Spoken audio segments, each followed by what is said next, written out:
Hi Doc, good morning po. Kamusta na po pala yung lab results ko? Unfortunately, based on your lab results last week, you were diagnosed with Chagas disease. Huh? Chagas disease? Eh, ano naman po yun, Doc? So yung Chagas disease, isa siyang parasitic disease. Yung mga sintomas niya, pwedeng lagnat, panghihina, body aches, headaches, rashes, tapos localized swelling o yung tinatawag nating tiyagopa. Wala Doc, seryoso ba yan? Huwag kang mag-alala, nagagamot naman ito lalo na pag maaga na agapan. Tapos, alam mo ba, since parasitic disease siya, yung causative agent nito is yung Trypanosoma cruzi. Cruzy?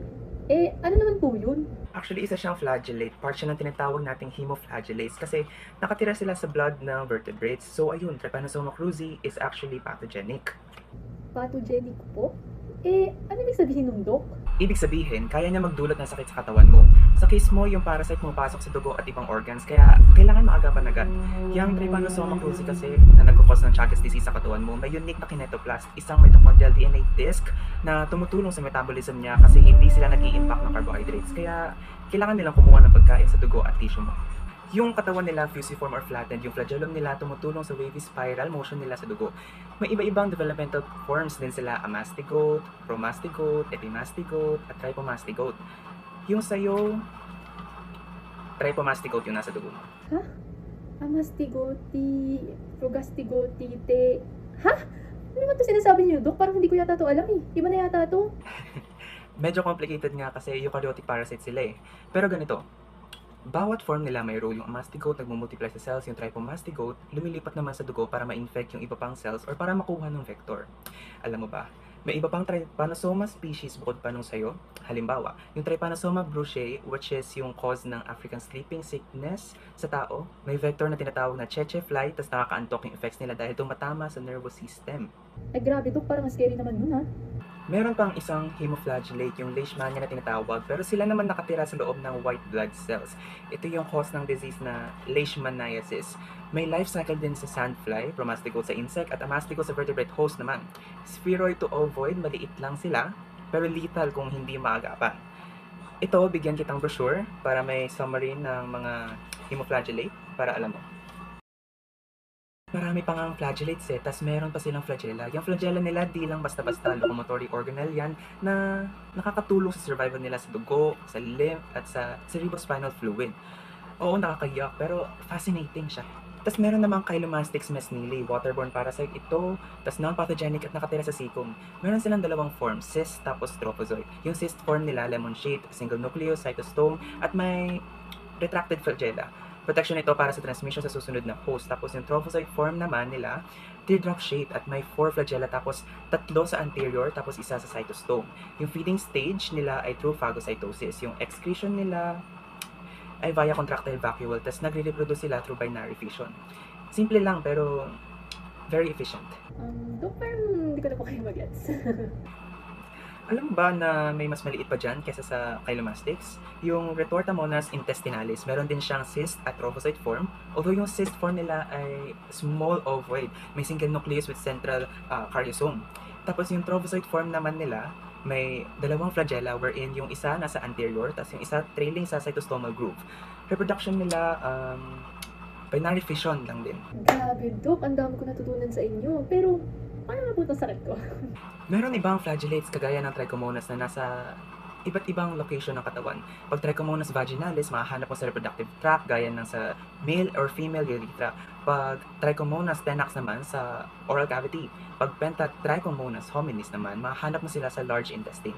Lahat ng Trichomonas may undulating membrane at axostyle. May parabasal fibers din. Yung flagella nila, 4 to 5, reproduction nila through binary fission. Yung transmission nila, nagva-vary. So, syempre, sa T. vaginalis, sexual contact. Sa T. tenax at sa T. hominis, oral ingestion. Yun. Yun lang naman yung mga flagellates. So, may tanong ka pa ba? Ano, kamusta? Yes po, Doc. Hi ma'am! Welcome to Amibar. This way po. Yo! Andito na pala si Stolly ko. Hi guys! Oh my God! Sorry I'm late. My God!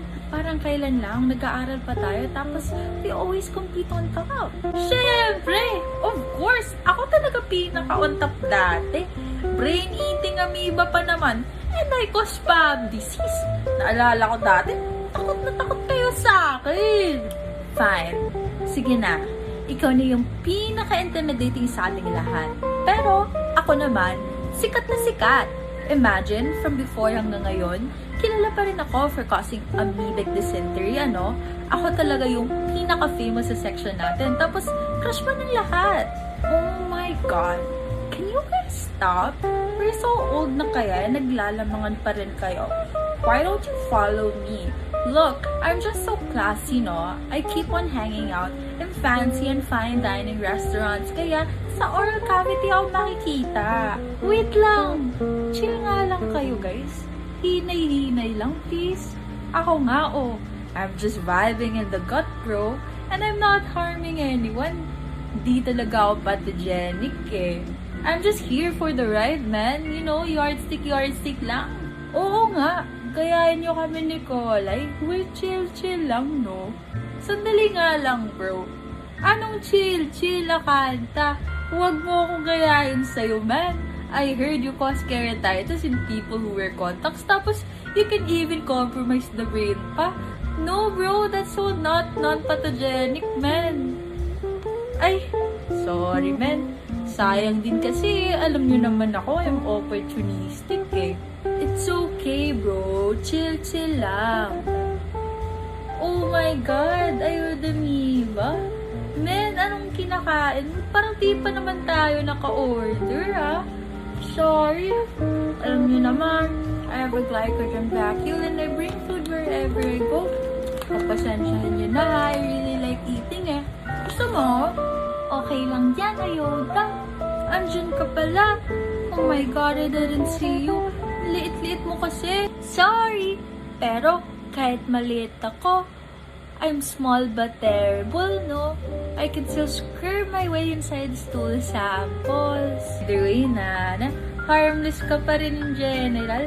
Kaya, itigil na natin to, guys. Kahit ano man gawin natin, we're still equal. Kasi, we all reproduce through binary fission. We all consume bacteria.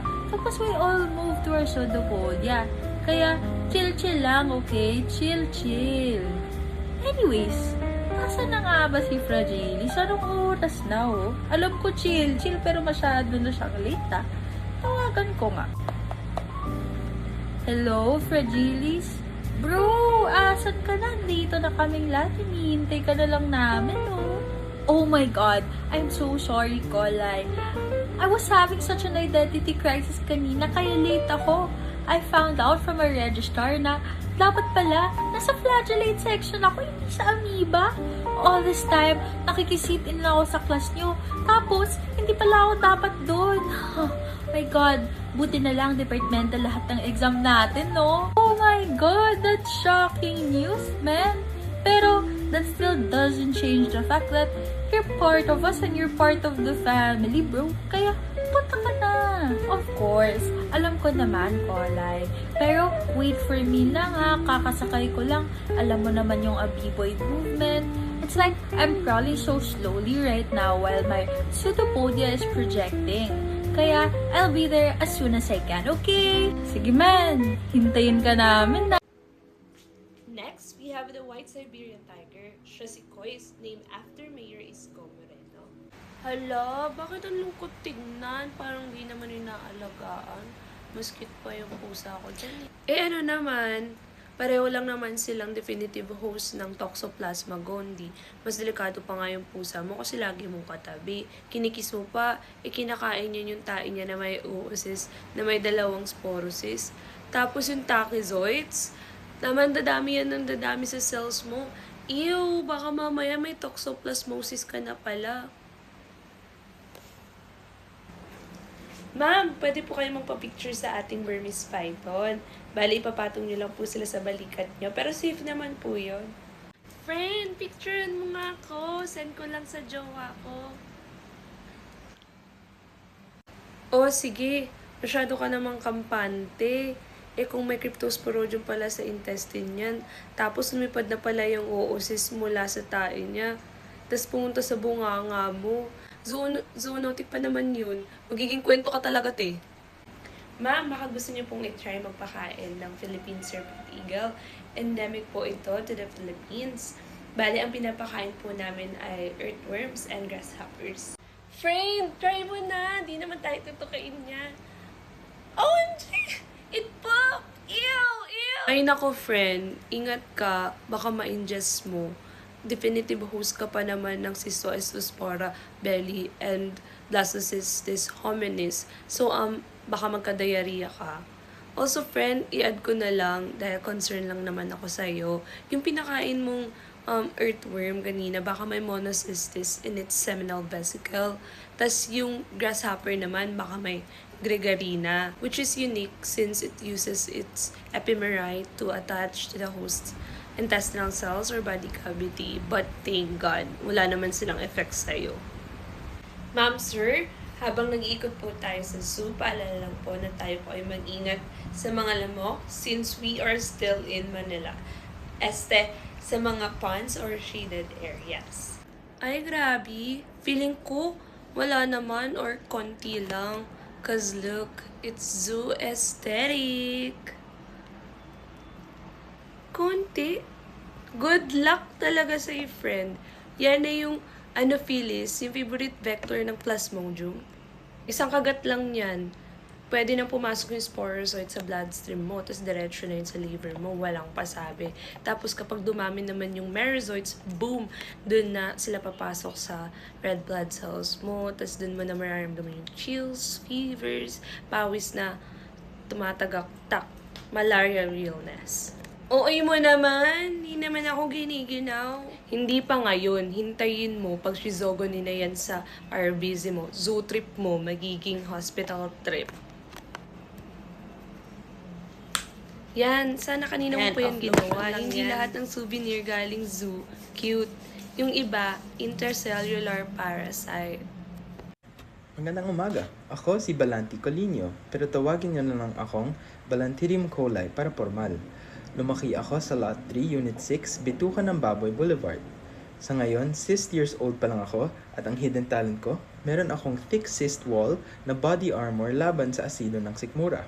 Sa loob ko, makikita ang aking macronucleus o ang manager na namamahala sa metabolism at protein synthesis ko para mabuhay. Meron ding akong micronucleus na gagamitin ko lang kapag naka-girlfriend na ako at ready na kaming mag-conjugate.